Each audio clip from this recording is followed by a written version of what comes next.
Ava Morin returned to the house only because there was nowhere else left to go.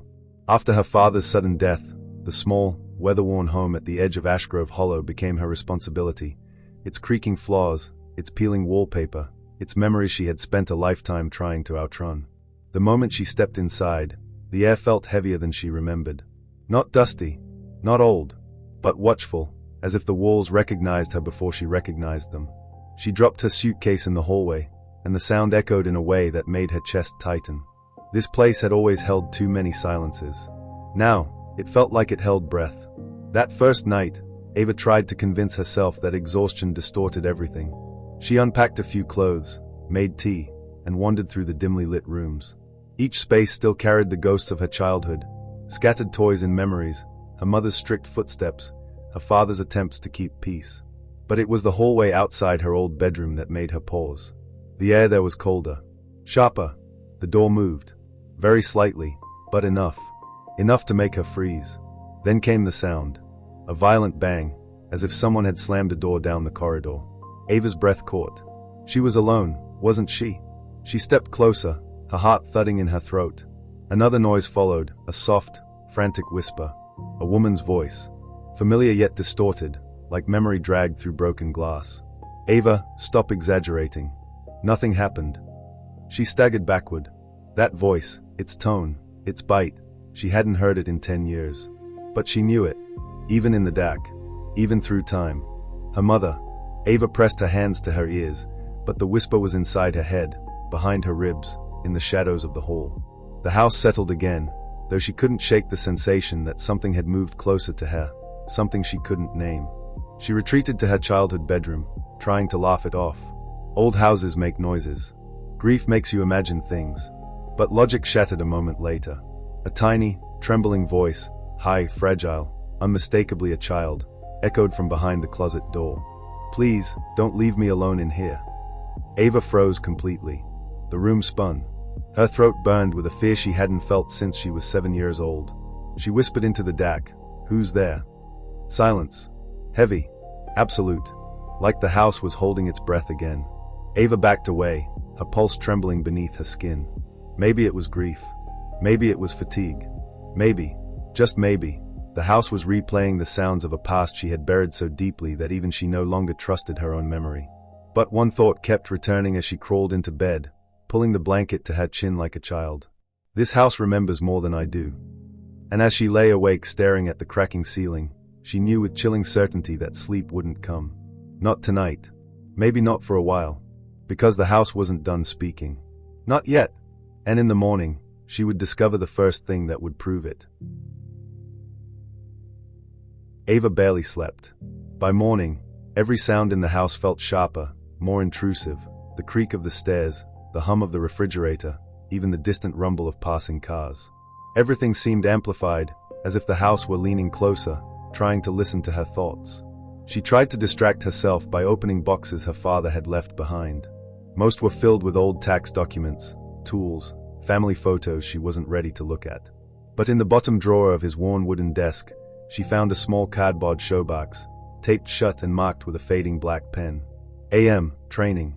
Her stomach tightened. She didn't remember this box. Inside, wrapped in yellowed tissue paper, was a single black cassette. On its label, written in her mother's sharp, precise handwriting, AM training, age 7. Ava felt a coldness crawl up her spine. She didn't recall ever being trained for anything at 7. She didn't remember her mother recording her at all. But her hands moved on their own, curiosity mixed with dread. She went to the old cassette player still sitting on the bookshelf, pressed the cassette inside, and hit play. At first, only static. Then, her own voice. Small, fragile, breaking. A child sobbing, trying to breathe between the cries.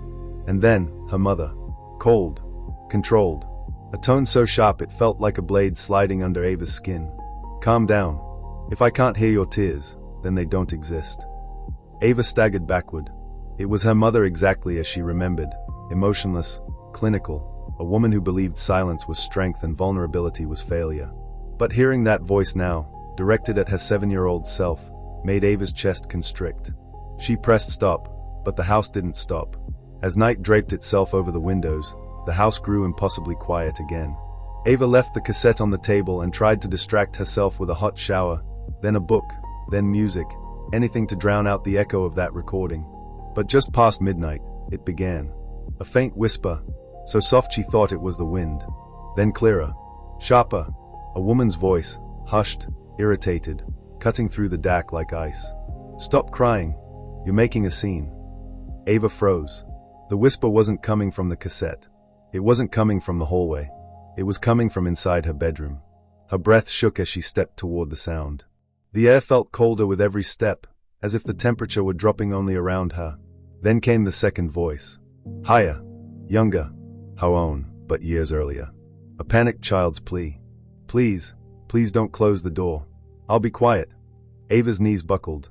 Her mind scrambled for logic, grief, imagination, exhaustion, but the voices didn't feel imagined. They had weight, volume, presence. She whispered into the dark. "Am I remembering this, or hearing it?" No answer, just silence thick enough to drown in. The closet door creaked open by 2 inches. Ava stumbled backward, clutching her chest, trying to breathe. She didn't know what was worse, the possibility that she was losing her grip on reality, or the possibility that she wasn't. One thing became clear as she stood shaking in the dark, the house humming with her childhood pain. The past was no longer staying in the past, and she was no longer certain the house was merely echoing memories. Sometimes echoes came from something still alive. Sleep never came back to Ava that night. She lay awake until the weak morning light crept across her bedroom floor, illuminating the still open closet door. The voices had stopped, but the silence they left behind felt even more unbearable.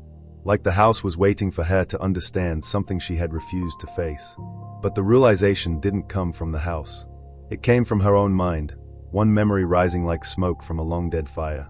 She remembered those phrases, not just from childhood, but from Daniel Reed, her ex-boyfriend, her almost fiancé, if she had said yes. She had left him 2 years ago, telling herself he was demanding, misunderstood, stressed, anything but what he truly was, anything but the truth. But now, in this house, surrounded by echoes of her mother's cruelty, the connection became impossible to ignore. Her mother's voice, "You're too sensitive." Daniel's voice, "You always overreact." Her mother's voice, "That's not what happened, Ava." Daniel's voice, "You're remembering it wrong." Her mother's voice, "You need guidance, you're a mess without direction."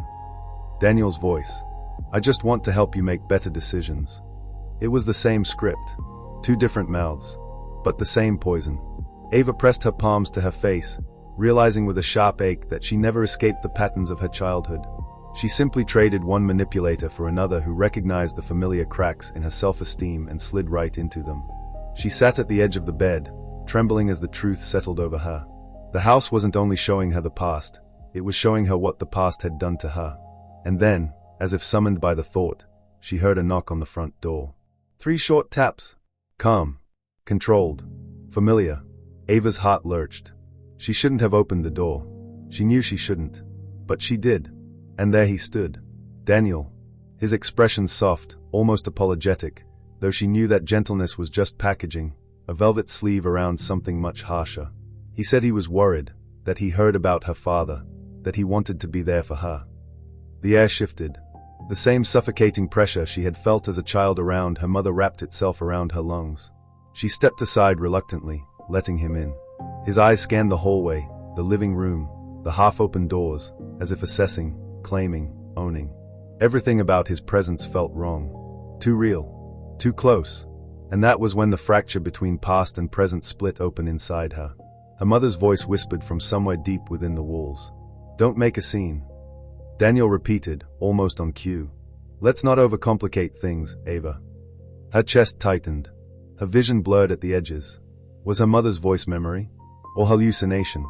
Or was it simply the echo of Daniel's manipulations layered over her childhood wounds? He moved closer, his shadow falling across her like a curtain. "I can help you," he murmured.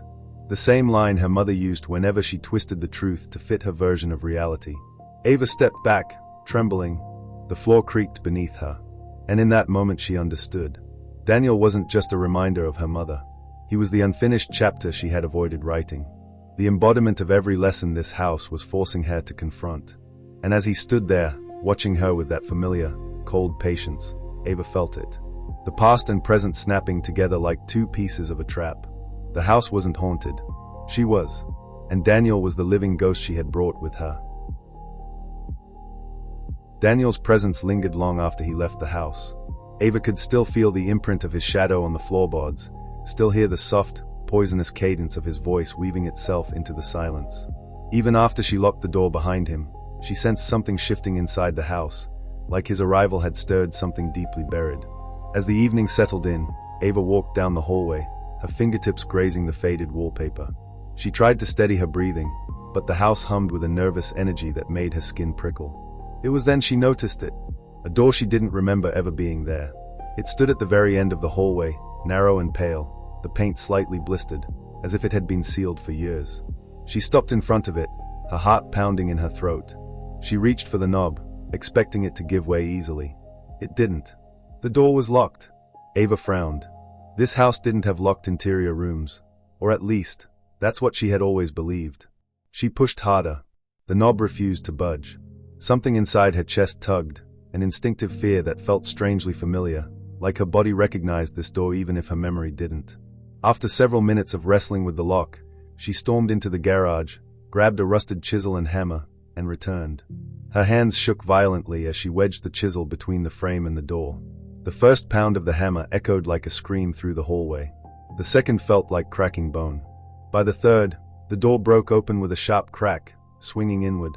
The smell hit her immediately. Dust. Cold. Paper that had been untouched for decades. And something else.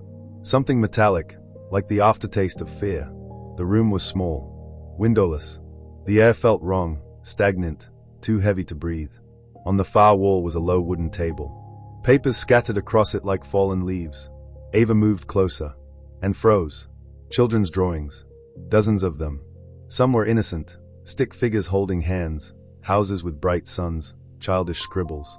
But nearly all of the faces, her faces, had been violently crossed out with black ink. Thick strokes carved across the paper as if her mother had tried to erase her entirely. Her stomach twisted. Next to the drawings lay narrow pages torn from a notebook. Each one was titled, "Correct Reactions, AM."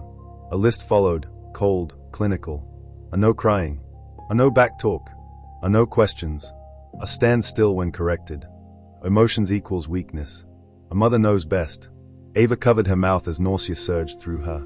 Then she saw the small black object placed neatly at the center of the table. A tape recorder. Her breath went thin. Her hands moved before her mind could stop them. She pressed play. Static crackled. Then, her mother's voice. Sharper. More venomous than the recordings she'd heard earlier. "Stand up straight." Child Ava whimpered. "Stop crying." A muffled sob. Again. No tears. I said again. More crying. A sound of a slap. Quick, merciless. Ava staggered back, hitting the wall. The tiny room spun. The floor tipped beneath her feet. But the tape kept playing. Her mother forcing her to stand for long stretches of time. Her mother telling her to repeat phrases like mantras. Her mother drilling obedience into her like a soldier on the training field. Ava pressed her palms against her ears, but the voice tunneled through her skull. And then, suddenly, another voice joined it. A whisper. Not from the tape. From behind her. "Stand still." Ava turned, breath caught in her throat. No one was there. Just darkness gathering in the corners of the tiny room. Then another whisper brushed past her ear, so close it chilled the skin. "Don't let her cry again." Ava stumbled backward. Her vision blurred. Shadows twisted around her, almost forming shapes, thin outlines of a woman, a child, a raised hand. The room pulsed with hallucinations. Or memories. Or something else entirely. She wasn't sure anymore. But she knew one thing. Opening this door had unleashed something she had spent her entire life avoiding. The past wasn't whispering now. It was screaming. And the house wanted her to list. The discovery of the secret room rewired something inside Ava. For hours afterward, she couldn't step away from the doorway. She kept staring into that narrow, airless space, as if expecting the shadows to shift again. Every object, the crossed-out drawings, the cold tape recorder, the curling sheets of rules, seemed to pulse with a presence she couldn't name. By evening, the house felt more alive than ever. Not alive in a warm, comforting way. but alive like a wound that had finally been exposed to air. Ava knew she should leave. She even packed a small bag, slipped her shoes by the front door, held her keys in her hand. But she couldn't walk out. Something tethered her, something she wasn't ready to name. Night fell quickly. The house swallowed the daylight, each room collapsing into thick shadows. Ava kept the lights on, but even the glow of the lamps seemed sickly, weak, unable to push back whatever had awakened. She went to the bathroom to splash water on her face, hoping the cold shock might anchor her. But when she lifted her head, her mother was standing in the mirror. Not clearly, not like a person, but a distorted silhouette, her outline flickering like a bad reflection. Her eyes, however, were unmistakable, cold, assessing, disappointed. Ava gasped and spun around. No one was behind her. When she looked back, the mirror was empty. The house creaked, a deep, old sound. A warning, or a greeting. She backed out of the bathroom and nearly collided with the shape in the corner of the hallway. Tall, rigid, a woman's shape. Ava blinked, and it was gone. Her breathing quickened. Her pulse thudded painfully in her ears. Her mind tried to rationalize, but her body knew the truth. Her mother's shadow had entered the house. The hours that followed were a blur of flickering visions. Whenever she passed a doorway, her mother's figure appeared for the briefest second before vanishing. When she closed her eyes, she saw her mother's raised hand. When she opened them, she saw her mother's reflection behind her in windows, glass frames, metal surfaces. Memory had stopped being memory. It was now an intruder. By midnight, Ava could no longer distinguish what was real from what was echoing inside her traumatized mind. She sat in her childhood bedroom, hugging her knees, the house humming with a low vibration like a deep, unending breath. Then the voice came. Not from the hallway. Not from another room. From right beside her ear. Silence. I don't want to hear you. Ava's blood froze. It was her mother's exact voice, stronger, sharper, more commanding than ever. The air itself seemed to tighten as the words clawed into her. Be quiet. Stop crying. You don't get to speak. Each repetition grew louder, angrier, drowning out Ava's own thoughts until she felt like she was shrinking back into that 7-year-old trapped in the hidden room. Her breath came fast and ragged. Her hands shook so violently she nearly dropped the object she grabbed. The tape recorder. The same one she had found in the forbidden room. She clutched it like a life raft. The voice hissed again, inches from her cheek. I said, quiet. Something in Ava broke.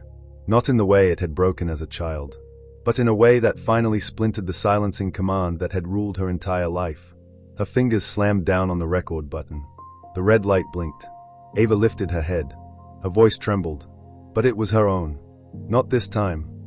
Another whisper circled her like cold wind. Ava, stop.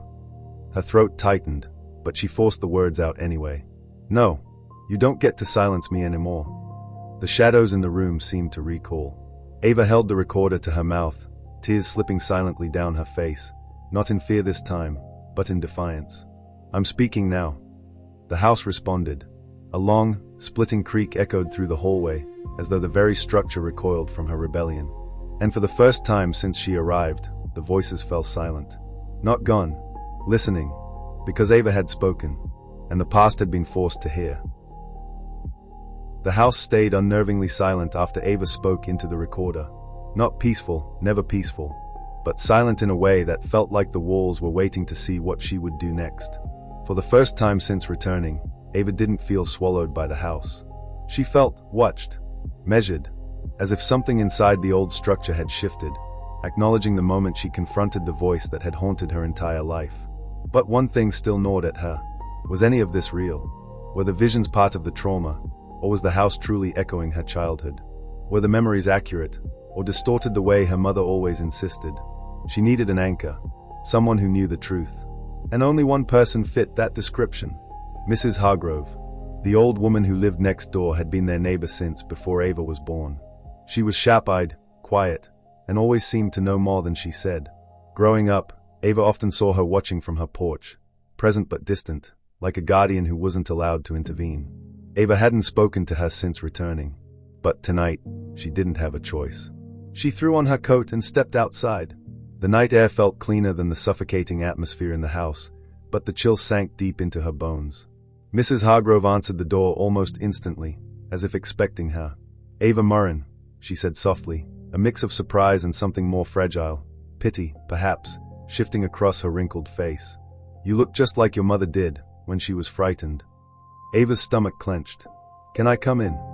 The old woman nodded and led her to the living room. It smelled of chamomile tea and old books, safe scents, grounding scents. Ava didn't bother with small talk. Her voice shook as she said, I need to know the truth. About my mother. About what happened in that house. Mrs. Hargrove's expression hardened, not with anger, but with the weight of a secret carried too long. She sat down slowly, folding her hands in her lap. You were a good child, Ava. Quiet. Too quiet. And your mother, she didn't know how to handle silence. Or sadness. Or anything she couldn't control. Ava swallowed. The room seemed to tilt. Was she abusive? Her voice cracked on the word. Mrs. Hargrove looked straight at her, no hesitation, no softening. She had rages, she said simply. Terrible ones. She couldn't stop herself. Your father tried, but he wasn't any match for her temper. The whole neighborhood heard her sometimes. Ava closed her eyes, a hot tear sliding down her cheek. For a moment she couldn't breathe. So it was real, she whispered. It wasn't just me being dramatic, or confused, or too sensitive. Mrs. Hargrove reached out, placing a gentle hand over Ava's trembling fingers. My dear, she murmured, you were never too sensitive. You were a child living in fear, and no one helped you. We all should have done more. I should have done more. A sob escaped Ava's throat, quiet, broken, but real. The old woman continued, voice soft but unwavering. Your mother wasn't evil, but she was unwell. She needed help she never got, and she hurt you because she didn't know any other way to control the ghosts inside her. But those ghosts were hers, not yours. Ava pressed her hand to her mouth, feeling something inside her shift. A heavy lock, rusted shut for decades, finally cracking open. For years, Daniel had told her she imagined things. For years, she believed she exaggerated her childhood pain. For years, she gaslit herself using her mother's voice. But now she had proof. Witness. Validation. Truth. Her trauma wasn't a misunderstanding. It was history. Mrs. Hargrove squeezed her hand gently. You can let the truth in now, Ava. You don't have to carry her voice inside you anymore. Ava nodded, tears falling freely. And for the first time in her adult life, she felt the ground under her feet solidify. Her memories regained shape. The chaos stilled. The house hadn't been trying to haunt her. It had been trying to tell her the truth. And she was finally strong enough to hear it. The night with Mrs. Hargrove changed something fundamental in Ava. Walking back to her childhood home, she felt the cold air on her face like a baptism, a cleansing she didn't know she needed. For the first time since arriving, she didn't tremble when she unlocked the front door. The house felt different too, not gentler, not warmer, but no longer a predator waiting in the dark. It felt like it was exhaling. When Ava stepped into the hallway, the silence no longer suffocated her. Instead, it felt like a question. What will you do now? She knew the answer. She went straight to the hidden room. The broken door groaned as she pushed it open again, but this time the shadows didn't shift. They simply waited. On the table lay the cassette recorder, the same one that once captured her mother's orders and her childhood fear. Ava picked it up carefully, as if touching a fragile relic of someone else's life. She sat on the cold floor, legs crossed, recorder in her lap. Her fingers hovered over the buttons. For a moment, fear returned. The fear that her mother's voice would erupt again, that she'd drown under it. But she inhaled deeply, closed her eyes. Anne pressed record. The red light blinked. Ava's voice came out shaky at first, like a violin string being tightened after years of disuse. Hey, little one, she whispered. Her throat tightened. I'm sorry it took me so long to come back for you. Silence. But the silence felt warm this time. You didn't deserve what happened, she said, breath trembling but steadying with every word. You were never too sensitive. You were frightened. And no one protected you. Her voice grew stronger. You can cry. You can speak. You can shout if you want to. Your voice is yours. A tear slid down her cheek, but she didn't wipe it away. You survived. A pause. And now I'm here. She pressed stop. It was done. A new recording. A new story. A new voice written directly over the old one. Not to erase the past, but to reclaim it. Transforming the house. The next morning, sunlight broke through the dusty windows with a brightness the house hadn't seen in years. Ava moved room to room with boxes, canvases, paint, string lights, soft fabrics, a quiet storm of creation replacing the remains of destruction. She painted the hallway yellow, the color she always wanted as a child but was never allowed to choose. She covered the secret room's walls with prints of women's silhouettes in shades of dawn and dusk. She turned the living room into a gallery of emotions: grief, anger, relief, rebirth. And at the center of the house, on a small vintage table, she placed the cassette recorder. Above it, she hung a sign handwritten in ink. Let her speak. Her first exhibit.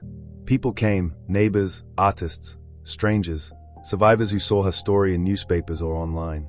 They walked slowly through the rooms, whispering, crying quietly, leaving letters on a table she placed at the exit. Ava watched them from the corner, astonished that she didn't feel exposed. She felt seen, understood, safe.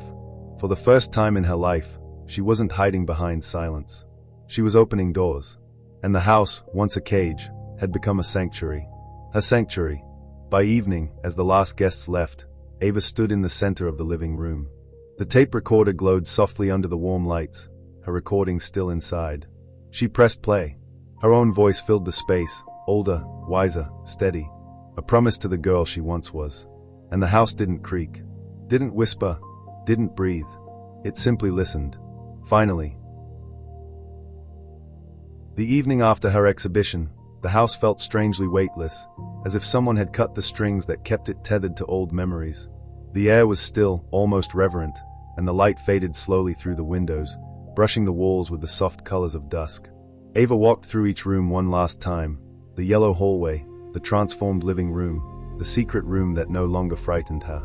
Every corner carried the echo of what she had reclaimed, not the shadows of what once controlled her. She paused at the doorway to the hidden room. Earlier, it had felt like a battlefield. Now, it felt like a closed book. She stepped inside. The cassette recorder sat on the table, silent, waiting. Her own voice, steady, protective, lived on the tape inside, replacing the command and cruelty recorded years ago. Ava placed her hand gently on the recorder, as if acknowledging both the child she had been and the woman she had become. Then she whispered, "I'm here. I stayed." The words didn't tremble. They didn't waver. And for the first time, the room did not answer back. No footsteps in the hallway. No whisper curling from the dark corners. No echo of her mother's voice hissing from the walls. Just silence. Quiet, complete, peaceful silence. She moved toward the light switch. Her fingers hovered for a moment, not out of fear, but out of reverence. This house had once been a prison of echoes. Now it was a monument to survival. Ava exhaled, slow and steady, and turned off the light. Darkness filled the room, but not the kind that hides monsters. It was a gentle darkness, like closing the final page of a long, painful chapter. Behind her, the house remained quiet, not because it had nothing left to say, but because it no longer needed to. Ava was the one who spoke now. Her voice had replaced every whisper, every command, every cruel memory. The house finally fell silent, because she no longer did.